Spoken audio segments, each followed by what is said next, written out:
আছে, আপনি ধৈর্য ধরে কাজ করতে জানেন। বর্তমানে আপনি ভীষণ ধৈর্যবান হয়েছেন, আগে এটা ছিল না আপনার, কিন্তু এখন আপনি না খুব ধৈর্য ধরেন। আপনি মানে আপনাকে পরিস্থিতি ধৈর্য ধরতে শিখিয়েছে, কষ্ট এতটা কষ্ট পেয়েছেন, ঠিক আছে, আপনি ধৈর্য ধরতে বাধ্য হয়েছেন। আপনার এরকমও হয়েছে যে আপনি আগে ভীষণ তাৎক্ষণিক সিদ্ধান্ত নিয়ে নিতেন, যখনই কোনো সিদ্ধান্ত নিতেন ভীষণ তাৎক্ষণিক সিদ্ধান্ত, মানে ফাটফাট সিদ্ধান্ত, মন খারাপ হলেও খুব তারপরে কেঁদে নিলেন, কেঁদে টেঁদে এখন খুব চাপা হয়ে গেছেন, আগের মতন আর নেই আপনি। আপনার চেঞ্জ হয়েছে প্রচুর, আপনি আগের থেকে বহু চেঞ্জ হয়ে গেছেন, আপনি আর আগের মতন নেই, আপনি নিজেকে চেঞ্জ করেছেন, অনেক বেশি পরিবর্তন করেছেন। আর এই পরিবর্তন করার পরে আপনি এখন নিজেকে অনেক খুশি রাখতে পেরেছেন, আগের থেকে অনেক বেশি খুশি রাখতে পেরেছেন নিজেকে, ঠিক আছে।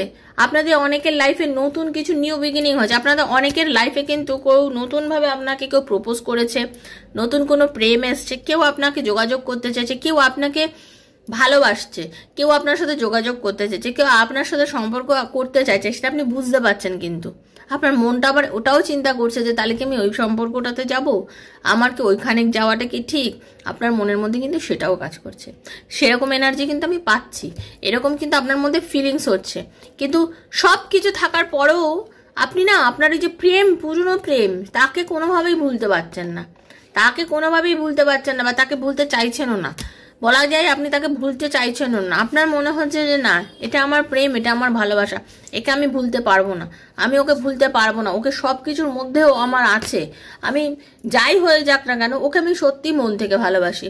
হ্যাঁ, ওর জন্য আমি ওয়েট করে থাকবো, ওর জন্য আমি ওয়েট করে থাকবো, কারণ আমি কিছু প্রমিস করেছি, আমি আমার প্রমিস থেকে ফিরে যেতে পারবো না।